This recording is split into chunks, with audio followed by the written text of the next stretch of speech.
तो आज हम कर रहे हैं श्रीमद् भागवतम स्कंद 4 अध्याय 15 और श्लोक संख्या 4। तो इसको समझने का हम प्रयास करें। तो जैसे कि हम देख रहे हैं, सारे ऋषि मुनियों ने उस राजा वेन का बाहुओं का मंथन किया और वहां से एक स्त्री पुरुष का जोड़ा उत्पन्न हुआ है। और इसमें अभी इस श्लोक में बताया जा रहा है कि ये जो स्त्री पुरुष का जो जोड़ा उत्पन्न हुआ है, उसमें जो नर है, मतलब जो पुरुष है, वो क्या है, वह अपने यश को विश्व भर में फैला सकेगा। दैट मीन्स देखिए, अभी यहाँ पे ये जो ऋषि मुनि है, इनके पास सारा वैदिक ज्ञान है, वो सब कुछ जानने वाले हैं। और कैसे उनका ज्ञान कैसा है, पूरा भूतकाल में क्या हुआ था, अभी वर्तमान में क्या हो रहा है और भविष्य काल में क्या होने वाला है, इसका पूरा पूरा ज्ञान है। भूतकाल का ज्ञान कैसे है, जैसे उन्होंने एक राजा, जो राजा वेन है, उनका शरीर मृत हो चुका था, लेकिन फिर भी उनका शरीर का मंथन करके उन्होंने इस युग्म पुरुष को, मतलब एक स्त्री पुरुष का जो जोड़ा उत्पन्न किया। वो कैसे उत्पन्न किया, उसके लिए क्या ज्ञान की आवश्यकता थी, तो उसके लिए उनके पास वो जो वैदिक ज्ञान था। तो ये ज्ञान उनके पास होने के कारण, ये पहले से ही उनके पास ज्ञान था, इसलिए उनको ये शक्ति प्राप्त हुई कि इस प्रकार से हम इस राजा वेन के मृत शरीर से हमें इनको जो अंश है, जो वंश, जो ध्रुव महाराज का वंश आगे बढ़ाना है, इसको कैसे बढ़ाया जा सकता है, इस प्रकार का ज्ञान उनको था। इसलिए हम जानते हैं, हम उनको समझ सकते हैं कि उनको जो भूतकाल में जो चीजें हो चुकी है, उसका पूरा ज्ञान था। इस प्रकार से वो भूतकाल को भी जानते थे।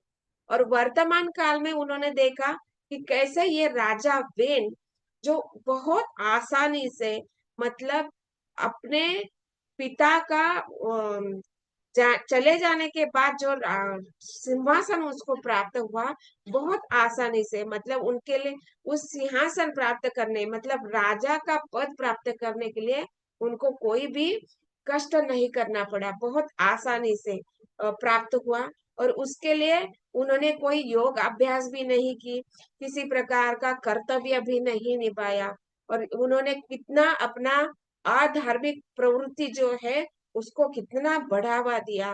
और ये सब उन्होंने देखा, ये सारे ऋषियों, ब्राह्मणों ने, मुनियों ने सब कुछ देखा है कि ये राजा अधार्मिक प्रवृत्ति के होने के कारण, कर्तव्य निष्ठ न होने के कारण, वो स्वयं अधर्म का पालन करता है, और उसके कारण जो प्रजा है, जो जनता है, उसका वो भी अधर्म में प्रवृत्त हो रहे। तो इसके कारण क्या हो रहा है, ना तो राजा स्वयं सुखी हो रहा है, ना ही प्रजा कोई सुख समाधान का अनुभव कर रही है। तो ये वर्तमान की स्थिति देखकर उन ब्राह्मणों ने क्या किया, उस राजा वेन का उन्होंने वहां पर वध कर दिया। तो इस प्रकार वो वर्तमान भी समझ रहे थे। और ये किस आधार पर वो समझ रहे थे, क्योंकि उनको पूरा वैदिक ज्ञान प्राप्त था। उनको वो ज्ञान प्राप्त था कि क्या कार्य करने हैं और क्या नहीं करने हैं। तो इस प्रकार से वो समझ रहे थे। और अभी यहाँ पे देखा जा रहा है कि जो राजा वेन के शरीर से जो स्त्री पुरुष का जो जोड़ा उत्पन्न हुआ है, तो उसमें से ये जो नर है, वो कैसे होगा, वो इतना यशस्वी होने वाला है कि जिसकी कीर्ति सारे विश्व भर में फैल सकेगी। तो विश्व मतलब क्या, कि केवल भारत नहीं, केवल अमेरिका नहीं, तो सारा विश्व, मतलब ये सारे जो 14 भुवन है, जो संपूर्ण ब्रह्मांड में जो 14 भुवन है, उसमें पूरा फैलेगा। इस प्रकार की भविष्यवाणी ये अभी सारे ब्राह्मण वहां पे कर रहे हैं। और उसका नामकरण भी वहां पे किया गया। उनका नाम क्या कहा गया है, राजा पृथु बनेगा। उनका नाम पृथु होगा। इस प्रकार से वो राजा का भी उन्होंने वहां पे नामकरण कर दिया। और उनका भविष्य में वो कितना यशस्वी होने वाले हैं, इसकी भी वहां पे चर्चा हो रही है। और यहाँ पे एक और विशेष बात बताई गई है कि निस्संदेह वह राजाओं में सबसे पहला राजा। तो हम सोच सकते हैं कि सबसे पहला राजा कैसे। इसके पहले तो राजा अंग हुए थे, ध्रुव महाराज ने भी राज्य किया था, मतलब राजा तो वो पहले भी हो चुके हैं। तो यहाँ पे सबसे पहले राजा क्यों बोला जाएगा इन पृथु महाराज को। तो इसके लिए हम देखते हैं कि जैसे हम जानते हैं भक्ति में 9 प्रकार की भक्ति होती है, नवधा भक्ति होती है। और इन सारे जो 9 प्रकार की भक्ति है, इसको हम भक्ति में पालन करते हैं, राइट, भगवान की प्रसन्नता। तो इसमें हम सब देखते हैं कि ये जो 9 प्रकार की भक्ति है, तो इसमें हर एक के प्रतिनिधि भी हम देखते हैं। जैसे श्रवणम के प्रतिनिधि कौन है, परीक्षित महाराज।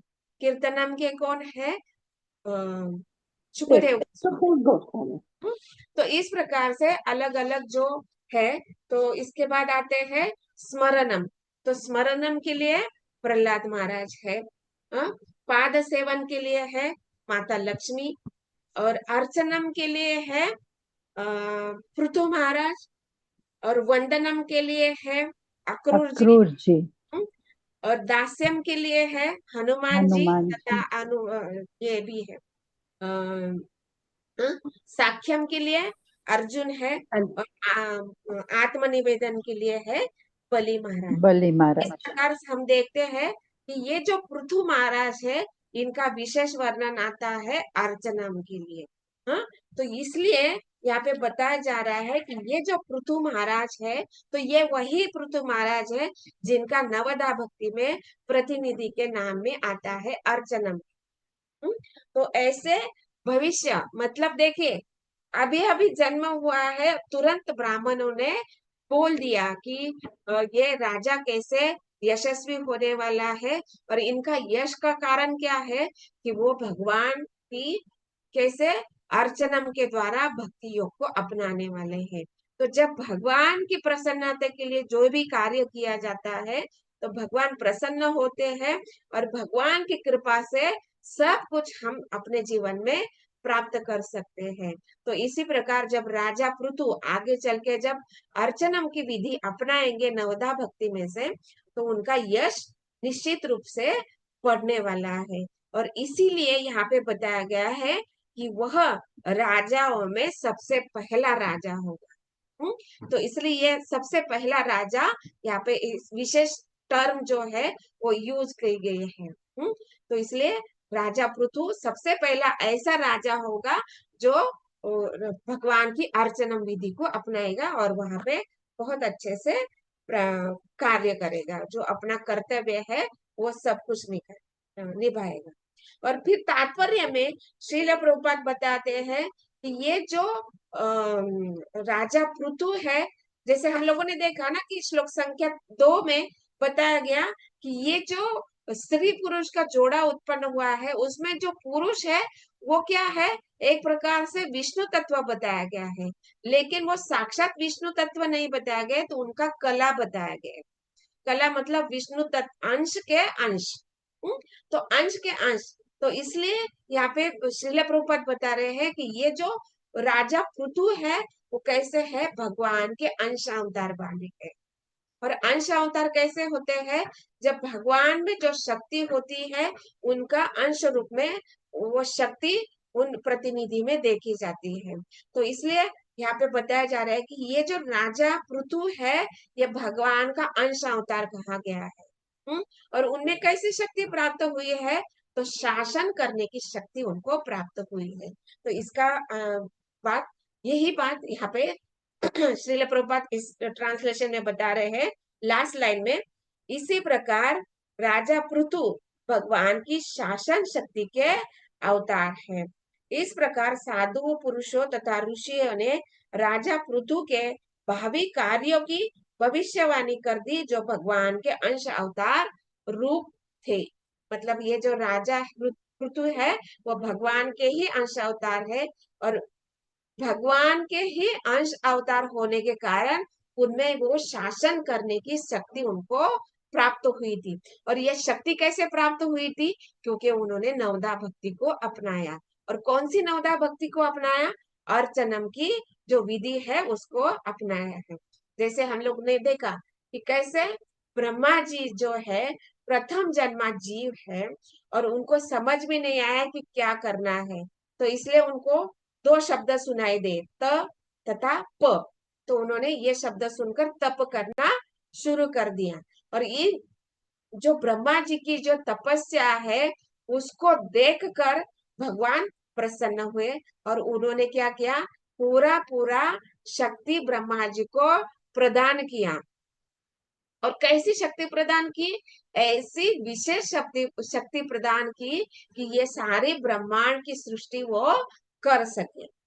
तो इस प्रकार की शक्ति जब ब्रह्मा जी ने प्राप्त की, तो ब्रह्मा जी ने ये सारे ब्रह्मांड को जो आवश्यक चीजें हैं, किस प्रकार का शरीर जीव को प्राप्त होना चाहिए, प्रकृति कैसा कार्य करना चाहिए, तीन जो भगवान के जो अवतार है, गर्भोदकशाही, कारणोदकशाही तथा शिरोदकशाही, इनका किस प्रकार से यहाँ पे कार्य होना चाहिए, ये पूरा और कैसे प्रकार किस प्रकार से कार्य करते हैं, तीन प्रकार की शक्तियां किस प्रकार से कार्य करते हैं, जीव का कैसा गुण है, स्वभाव है, उसके अनुसार उनको कैसे शरीर प्राप्त होना चाहिए, इस प्रकार की शक्ति सब कुछ ब्रह्मा जी ने तपस्या के आधार पर, तपस्या के बल पर प्राप्त किया था।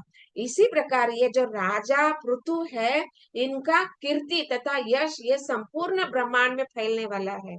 और ये किस किस कारण से, इसका कारण क्या बताया जा रहा है कि वो भगवान की अर्चनम के विधि के द्वारा भगवान की सेवा करने वाले, भगवान को प्रसन्न करने वाले हैं, और इसीलिए उनको ये शासन करने की शक्ति प्राप्त होने वाली है। तो इसलिए यहाँ पे सबसे पहला राजा जो अर्चनम को विधि को अपनाकर उनका सारा यश जो है संपूर्ण ब्रह्मांड में फैलने वाला है, और जो भगवान के अंश अवतार रूप में। तो यहाँ पे हम प्रभुपाद जी विशेष रूप से अवतार के बारे में बल दे रहे हैं कि भगवान का जो अवतार होता है वो कैसे होता है। जैसे कि भगवत गीता में स्वयं भगवान बोलते हैं चौथे अध्याय में, क्या है चौथे अध्याय में श्लोक संख्या 8 में, जैसे क्या है वो, परित्राणाय साधूनाम विनाशाय च दुष्कृताम धर्म संस्थापनार्थाय संभवामि युगे युगे। अभी देखिए यहाँ पे क्या अनुवाद किया गया है, भक्तों का उद्धार करने, दुष्टों का नाश करने तथा धर्म की फिर से स्थापना करने के लिए मैं हर युग में प्रकट होता हूँ। तो देखिए अभी ये श्लोक कितना यहाँ पे लागू हो रहा है कि कैसे, पहले क्या है, भक्त का उद्धार करने। अभी कौन सी भक्त की बात हो रही है, जैसे यहाँ पे ब्राह्मण है वो सोच रहे हैं कि ध्रुव महाराज का जो अंश है, जो वंश आगे बढ़ना चाहिए, इसलिए उन्होंने राजा वेन का मंथन, शरीर का मंथन किया और अंश का बचाने का प्रयास किया। दैट मीन्स यहाँ पे किस भक्त का उद्धार कर रहे हैं, तो ध्रुव महाराज का उद्धार करने के लिए, उनका वंश आगे बढ़ना चाहिए। तो इस प्रकार से राजा जो अंग है वो भी बड़े प्रसिद्ध राजा हुए हैं, और उन्होंने भी भक्ति विधि को अपनाया था। तो इस प्रकार से भक्त का उद्धार करने मतलब परित्राणाय साधुना और विनाशाय च दुष्कृताम, और कैसे दुष्टों का विनाश करने की। तो अभी राजा वेन जो है उनके जो कार्य है सभी प्रकार के दुष्ट प्रवृत्ति के कार्य बताए गए हैं, क्योंकि उन्होंने अधर्म को अपनाया, अपने किसी भी प्रकार के कर्तव्य को नहीं निभाया। तो इसलिए यहाँ पे बताया गया विनाशाय च दुष्कृताम। और सारे जो स्वयं राजा भी गैर जिम्मेदार है, तो प्रजा भी है चोर उच्चकों के समान कार्य करती थी, सब जगह हानि पहुंचाने का, कष्ट देने का, साधारण जीव जंतु को भी परेशान करने का, ये सारा जो कष्ट है उन्होंने पहुंचाया था। तो इसलिए विनाशाय च दुष्कृता। और बाद में क्या, धर्म संस्थापना है। तो ये जो राजा वे है पूरा अधर्म का राज्य हो गया था, अभी धर्म की स्थापना करनी है, इसलिए भगवान ने पृथु के रूप में, अंश अवतार के रूप में यहाँ पे स्वयं प्रकट हुए हैं। तो ये पूरा पूरा जो है परित्राणाय साधुना विनाशाय च दुष्कृतम धर्म संस्थापनार्थाय संभवामि युगे युगे। तो इसलिए जो अंश है भगवान के, मतलब क्या, भगवान या तो स्वयं आते हैं, या तो अपने विष्णु तत्व को भेजते हैं, या फिर अपने अंशों के रूप में किसी को भेज देते हैं। और ये अंशों के अंश के रूप में जिसको कला कहा जाता है, उनमें विशेष प्रकार की शक्ति होती है, वो विशेष प्रकार के कार्य की करते हैं। अभी यहाँ पे श्रील प्रभुपाद जो भगवान के अवतार है, मतलब क्या, जो अंशों के अंश, जो कलाओं के भी अंश कहे गए हैं, तो ऐसे भगवान के अलग अलग प्रकार के अवतार बताए गए हैं। तो यहाँ पे प्रभुपाद तात्पर्य बता रहे हैं कि शास्त्रों में कहा गया है कि गरुड़, जो गरुड़ कौन है, भगवान विष्णु का वाहन है। शिव जी तथा अनंत, ये सभी भगवान के ब्रह्म रूप के शक्तिमान अवतार है। अभी भगवान के ब्रह्म रूप के शक्तिमान अवतार, तो भगवान के ब्रह्म रूप क्या है, तो भगवान का जो शारीरिक तेज है, जिसको हम ब्रह्म कहते हैं। हाँ? जैसे हम भगवान को आध्यात्मिक रूप में जानना चाहते हैं, तो जो आध्यात्मवादी है तो भगवान को तीन रूप में देखते हैं। या तो भगवान का ये जो शारीरिक तेज है, जिसको ब्रह्मन कहा जाता है, और दूसरा है भगवान का परमात्मा स्वरूप, और तीसरा जो है स्वयं भगवान का साकार स्वरूप। तो ये जो ब्रह्म स्वरूप है, उसके ही ये क्या है, अवतार माने गए हैं, इनके ही शक्तिमान रूप है। मतलब भगवान का तेज जो है, वही शक्ति, उनसे ही शक्ति, उनको क्या कहा गया है, ये गरुड़ जी होते हैं, शिव जी तथा अनंत, ये सभी ब्रह्म रूप के शक्तिमान अवतार है। मतलब ये भगवान का जो ब्रह्म रूप है, तेज जो है, भगवान की शारीरिक कांति है, उसका अवतार है ये सारे गरुड़ जी, अनंत शेष जी है, या फिर भगवान ये शिव जी जो है, ये ब्रह्म रूप अवतार कहे गए हैं। और इसके बाद और क्या बताया गया है कि ये जो भगवान होते हैं, हमेशा अलग अलग युग में आते हैं, अलग अलग अवतार में आते हैं। तो भगवत गीता के इसी श्लोक में, कौन सा, 4.8 में तात्पर्य में प्रभुपाद जी बताते हैं कि अवतार कई प्रकार के होते हैं। तो कितने प्रकार के अवतार बताए गए हैं, तो यहाँ पे बताया गया है, पहला है पुरुष अवतार, हाँ? दूसरा है गुना अवतार, तीसरा है लीला अवतार, चौथा है शक्तावेश अवतार, पांचवा है मनवंतर, और छठा है युग अवतार। तो इस प्रकार के 6 प्रकार के अवतार भगवान के बताए गए हैं। और भगवान किस अवतार में आते हैं, उस प्रकार से वो कार्य करते हैं। जैसे भगवत श्रीमद् भागवतम के द्वितीय स्कंद का 7वां अध्याय है, वापस बोलती हूँ मैं, श्रीमद् भागवतम का द्वितीय स्कंद का 7वां जो अध्याय है, उसका नाम है विशिष्ट कार्यों के लिए निर्धारित अवतार। दैट मीन्स यहाँ पे क्या बताया जा रहा है कि ये भगवान के जो 6 प्रकार के अवतरण इस भूतल पर होते हैं, पृथ्वी तल पर होते हैं, तो ये कैसे है, विशिष्ट कार्य के लिए निर्धारित होते हैं। तो हर प्रकार का जो भगवान, हर प्रकार का जब अवतार लेते हैं, तो उनका कोई ना कोई प्रयोजन होता है, और ये पूरी तरह से निर्धारित होता है। मतलब ये पूरा डिसाइडेड है कि किस समय में, किस युग में कौन सा अवतार भगवान लेने वाले हैं। या फिर कभी कभी ऐसा भी होता है कि भगवान अपने इच्छा से कोई भी रूप ले लेते हैं। तो भगवान तो स्वतंत्र है ना, वो कुछ भी करने के लिए कर सकते हैं। तो इसलिए यहाँ पे जो अवतार है, वो कभी कभी ऐसे होते हैं कि जो जीव जो है, साधारण जीव, उसके कल्पना के परे होते हैं। जैसे कि हम लोगों ने देखा, सबसे बड़ा उदाहरण हिरण्यकशिपु।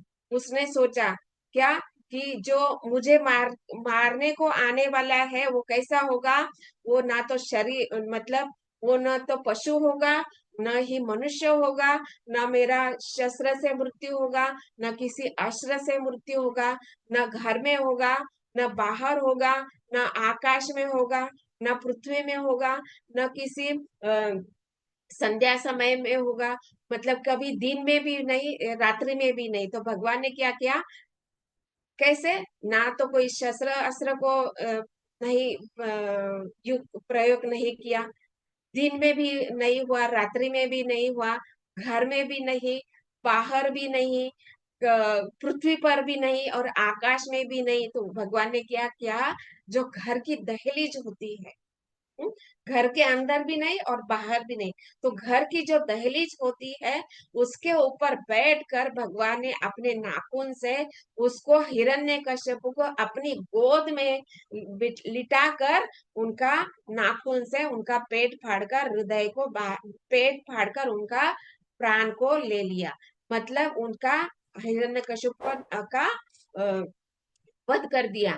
तो हम देखते हैं कि ये जो भगवान के जो अवतार होते हैं, इसकी कोई कल्पना भी नहीं कर सकता है, और वो भगवान की कल्पना के परे होता है। मतलब भगवान का जो अवतार होता है, इसका सोच मनुष्य जीवन के, जीव के सोच के परे होता है, कल्पना के परे। जो मतलब कोई जीव कल्पना भी नहीं कर सकता। ये हिरण्यकशिपु देखा जाए तो कौन है, ब्राह्मण पुत्र है, उनको पूरा पूरा ज्ञान है।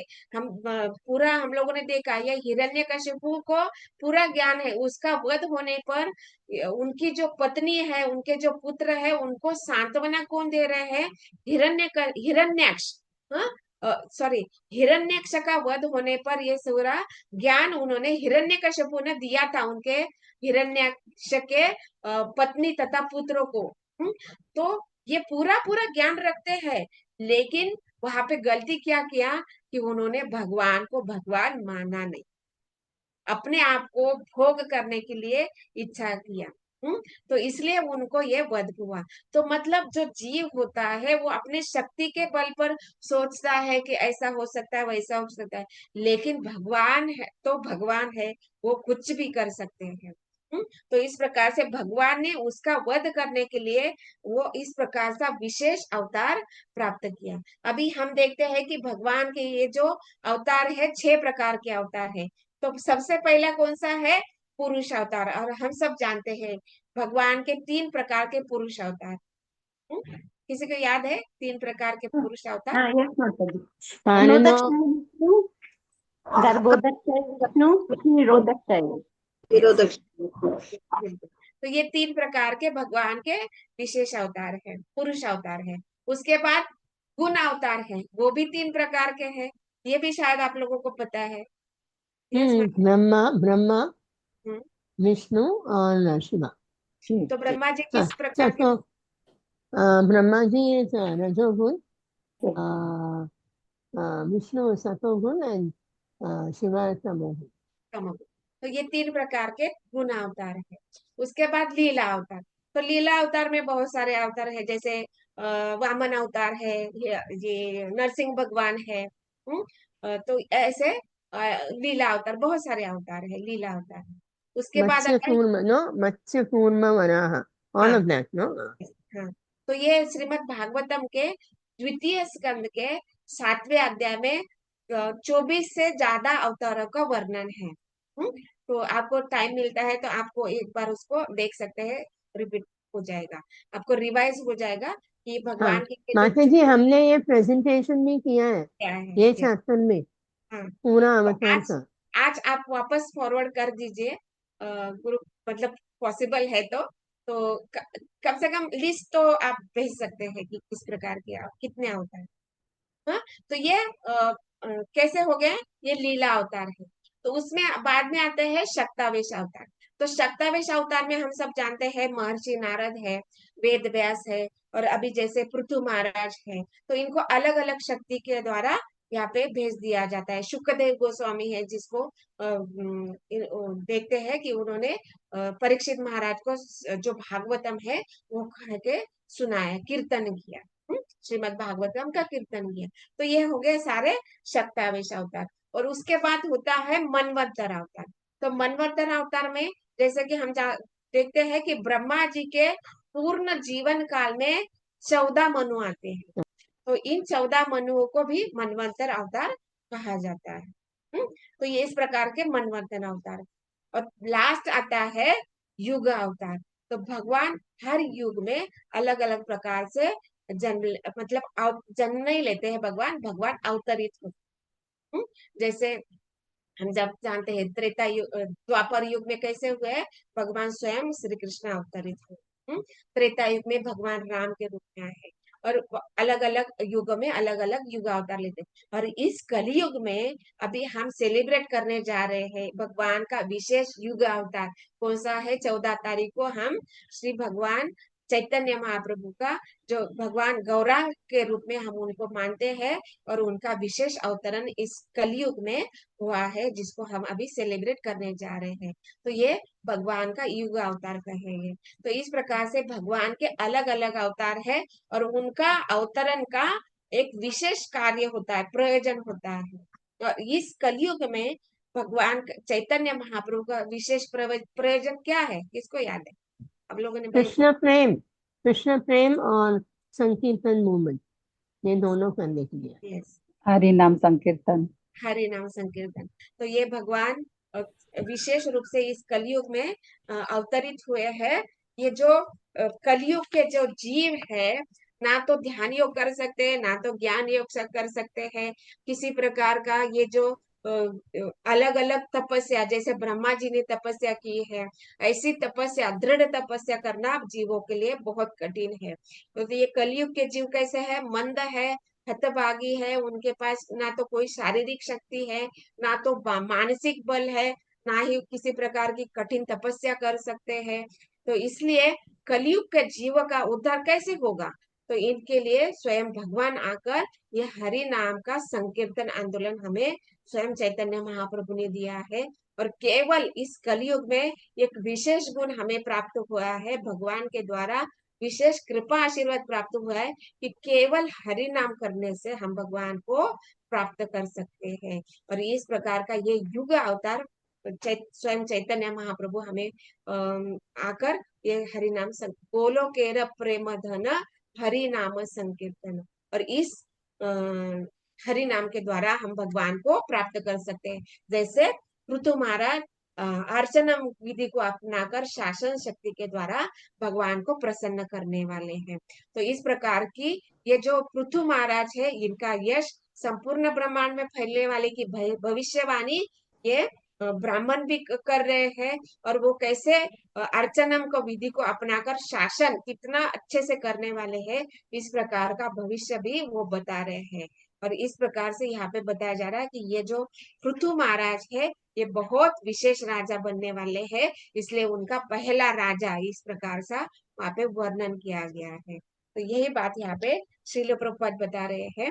और ये जो विशेष अवतार जो है, जिसका श्रीमद् भागवतम के द्वितीय स्कंद के 7वें अध्याय में 24 से 26 प्रकार के अवतार है, उसको हम देख सकते हैं कि भगवान अलग अलग कार्यों के लिए अलग अलग अवतार लेते हैं। और जिस प्रकार यहाँ पे पृथ्वी के रूप में भगवान स्वयं अवतरित हुए हैं, वो शासन कार्य करने वाले हैं। यही बात यहाँ पे इस श्लोक में बताया जा रहे हैं। तो ग्रंथराज श्रीमद् भागवतम की जय, श्रील प्रभुपाद की जय।